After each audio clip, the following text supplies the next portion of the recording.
Sasa zingine niko mahali lakini akili yangu haiko hapo. Mimi unasikia kuna siku tumekaa hivi na kibro wangu.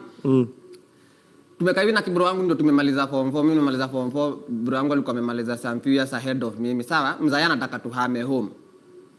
Sawa? Ameona ama vijana pia sasa hizi ni gani? Unaona anataka tusafishe.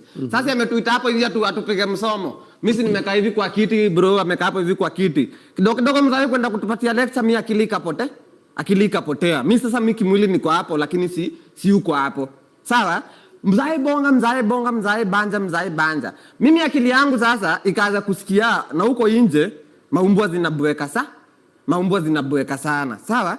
So mimi hata sisikizi mzae, mimi nasikia tu sauti za umbwa huko nje. Ikaanza kunisumbua. Sawa? Ikafika mahali mzae akasema, "Wacheni niwaambie, mimi sikuwa nawalea, mkuje mchukue ID na mkuje bado kukaa hapa mkigojea bado niwalishe."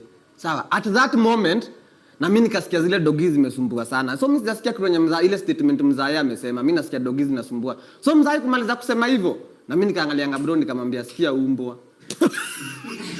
Mina Sasa hivyo ndio sasa nilitoka mtaa.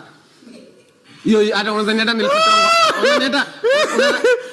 Mimi sasa akili yangu sasa iko nienda yuko huko, mimi niko hivi naambia tu bro, bro sikia umbwa. Sasa Sasa mimi hadi mzae hata unadhani hata aligojanga hata nipumzike huko. Hiyo squad sikulalanga huko man. Sasa kuna time akili upoteanga, akili haiko. Ngoja Katelo.